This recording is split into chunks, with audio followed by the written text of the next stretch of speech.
Hi everyone, this is Andrew Prima, Ukrainian American, reporting from Kyiv. In today's podcast, week 124 of Russian invasion of Ukraine, and this is the third week of July 2024. So, in today's podcast, we're going to talk about the recent Trump's assassination attempt and Trump's new vice president and what it means for Ukraine and how they affect the war in Ukraine. We're also going to talk about how Russia keeps losing the war at the Black Sea. So, Trump assassination attempt and his newly nominated VP JD Vance as a new threat to Ukraine. Is it true? An attempt to assassinate Donald Trump over the weekend has drastically changed the dynamics of the US presidential campaign. As I have previously mentioned, I was watching Donald Trump's 2016 election and I realized that his strategy, which was to do everything it takes to draw voters' attention to himself, regardless of whether a voter supports him or not. You all might remember how he insulted Mexicans, calling them drug traffickers, and his graphic and profane description of women. He used he used he used so many insulting words towards certain groups of people in the U.S. to generate anger and outrage. Most importantly, to grab their attention. Later, he changed his wording and found a gentle approach with his voters. Now, the Republican candidate is using the same tactics, but with a slight twist. All of his lawsuits, scandals, and appearances in court, news, and television shows have made him the most searched, read, and quoted politician in America. This is what we can increasing this is what we call increasing your brand awareness. Why it all matters to us Ukrainians is because the US election will change many things in Ukraine, and most importantly, the war and how it will come to the end. On the top of all that, Donald Trump's tricks, this assassination attempt will make the Republican candidate a hero who he wants to make America great again and advance the narrative on how they fight against the dark forces that want to derail his essential mission to save the country. Trump's popularity has jumped significantly, even higher than it was after dominating the debate with Joe Biden. The Democrats are in a very challenging position as of now and must immediately decide what to do with Biden's candidacy and how to improve the current situation. I can confidently say that if the chances of Trump becoming the next president were good before the shooting, they are even better now. This time, the Democrats have to come up with something outrageous to draw attention from Trump, but finding a way to do so will be very difficult. So now, Ukraine must find a way to start building a good relationships with Donald Trump to ensure that when he becomes a president, he will treat us like an equal partner, not like a freshly butchered piece of meat, and sell it to Russia. At the same time, after Donald Trump elected his vice president, causing causing panic both in Ukraine and Europe, even the U.S. State Department had to react to that. Indeed, this news is bad for Ukrainians. We're talking about a politician with an openly anti Ukrainian position. He is also an ardent isolationist, and this is already bad news for many of the US international partners, except perhaps Israel. In general, Vance's position on many issues is more radical than Trump's. According to American analysts, this can ambiguously affect the course of the election campaign and the results of the presidential elections in the US. But let's not rush to apocalypse conclusions yet. Apocalyptic conclusions yet. What should be taken into account? Trump chose Vance not because of his anti Ukraine stance. Family lobbying factors, Vance's good relationship with one of Trump's sons, and calculations regarding the use of Vance in the election campaign. He is telegenic, bright, young, and Trump's takes in internal schedules in the Republican Party worked in this decision. Even more important is that the powers of the US Vice President are rather symbolic. Officially, he only presides over the US Senate and has no other powers, although the President of the United States may delegate certain functional responsibilities to the Vice President. However, vice presidents are not usually key figures in the ruling administration. The current Vice President of the United States, Kamala Harris, has little influence on Biden administration. When Trump was president, then Vice President Pence had also little influence, and he can certainly say that the Vice President will not determine the foreign policy of the United States in the event of Trump's victory. US foreign policy will be decisively influenced by Trump himself, as well as the US Secretary of State, the President's National Security Assistant, the Secretary of Defense, and the Director of CIA, and advisors, especially those close to Trump. And for us, for Ukrainians, appointments appointments of these positions will be fundamentally important in the event of Trump's victory. For Ukraine, the optimal scenario is in the event of Trump's victory would be if representatives of the Republican Party who support Ukraine and advocate a strategy of forceful difference of Russia, deterrence of Russia are nominated to important positions in national security and foreign policy. For Trump, this would be a logical move to maintain a balance between different factions and his own team. But whether Trump will act in this way will become clear only after the end of the US presidential elections.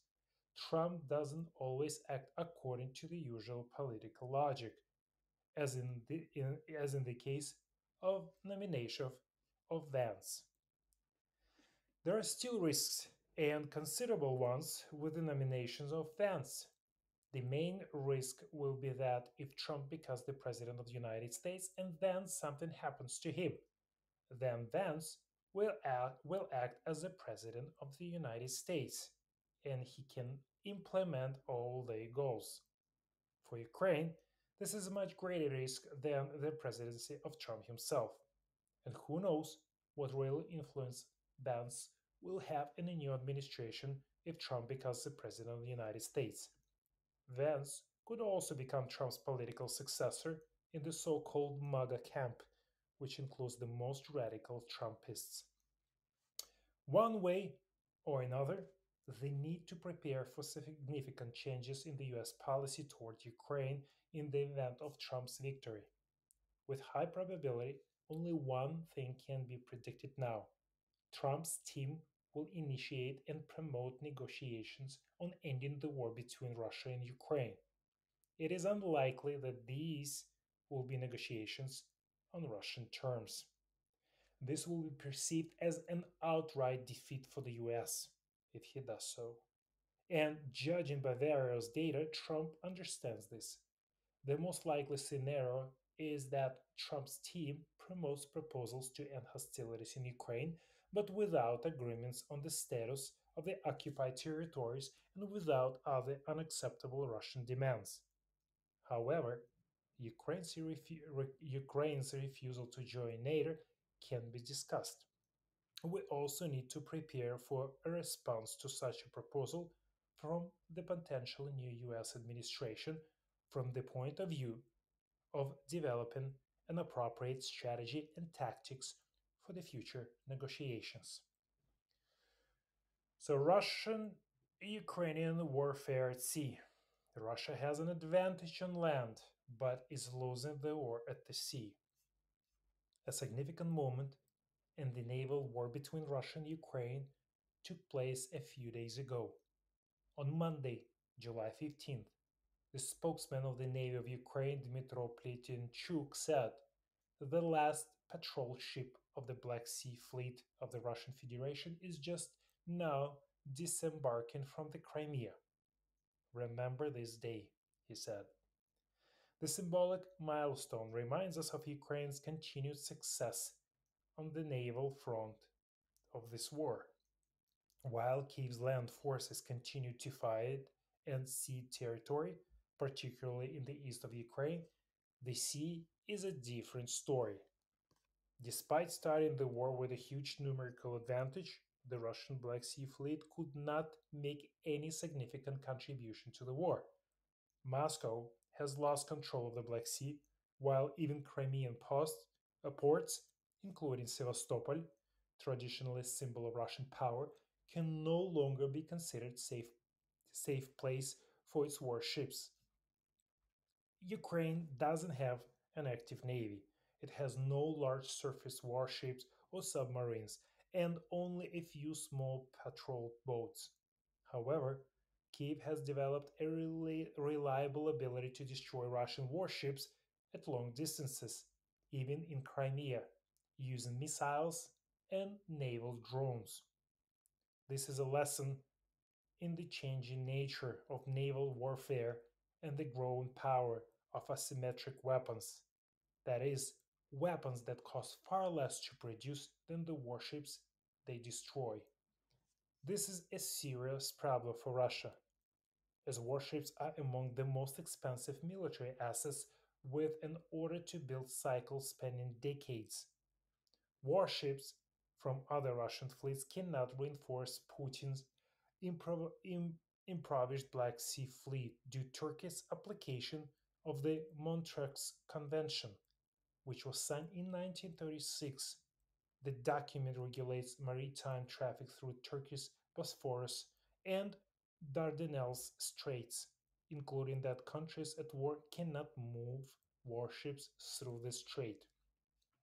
Russia's response to increasing setbacks in the Battle of the Black Sea was also extremely telling and providing valuable lessons for the future warfare. It has often been suggested that a cornered and defeated Vladimir Putin might resort to extreme measures, including the use of nuclear weapons. In fact, he reacted to the humiliating defeat of the Black Sea fleet by quietly ordering the remaining warships to retreat. Moscow has no choice but to protect the warships that remain in the Black Sea, which explains the frequent relocations away from Crimea, particularly the port of Novorossiysk. So, reduction of operational options. Since Russian warfare, since Russian surface warship cannot safely operate, especially near Ukraine, some operational options are now out of the question, such as landing a naval assault to storm city of Odessa. Even the logistical support of troops on the ground is a problem, while ultimately Moscow's inability to blockade Ukraine, particularly its grain exports, has played an important role in supporting the Ukrainian economy. The Russian Kilo class submarines are still relatively safe underwater and are capable of launching caliber cruise missiles at targets in Ukraine. However, these submarines are unlikely to play a decisive role in Russia's air campaign against Ukraine's energy and civilian infrastructure, given their limited offensive threat compared to Ukraine's ability to shoot down these missiles. But they can still make a limited contribution to the overall Russian threat to Ukrainian air defense systems.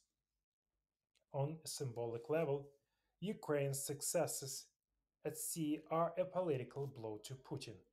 Crimea is essential to the president's narrative of reviving Russia as a great power that is a pillar of his regime on the domestic front. At the same time, Ukraine's frequent successes against the Black Sea fleet boost morale. It is becoming increasingly difficult to motivate Ukrainian soldiers who have been fighting on the land for a long time without seeing concrete successes. The symbolic value of these successes in protracted war of attrition should not be underestimated. So, for the last 12 months or more, the war has been concentrated on land, where Russia has been steadily making incremental gains. But Ukraine's constant successes at the sea are important. They contribute to a trend that began in April of 2022 with sinking one of the largest and one of the most expensive cruiser Moskva, and in July 22 with the return of Snake Island. In total, Ukraine destroyed or seriously damaged at least 27 Russian ships. This is not just a victory over the Russian Navy. These successful attacks should be understood in the wider strategic, operational, and tactical evolution of the war in Crimea. Pressure on Crimea is strategically important. Kiev is targeting naval forces, air bases, and air defense systems, as well as its transport infrastructure and plans to strike the Kerch Bridge, which is Moscow's vital supply road to the peninsula. These attacks were reinforced by the use of long range missiles supplied from the west. These forces Russia, for which the loss of Crimea or even a severe failure there would be a disaster both military and politically, to act on almost two fronts. On the mainland of eastern Ukraine, in particular in the Donbas region, Russia has a huge numerical advantage. But in Crimea, where Ukraine can implement a flexible strategy, making maximum use of asymmetric technologies, Russia is retreating more and more. And these in the Black Sea and Crimea successes in the Black Sea and Crimea can divert Russia's attention and resources from the land front. Ukraine's sea victory will not only directly help its land forces, at least not yet, but any significant breakthrough, for example, if Kiev managed to destroy the Kerch Bridge, could significantly change the course of this war. Thank you for listening. If you like my podcast, please share with your friends.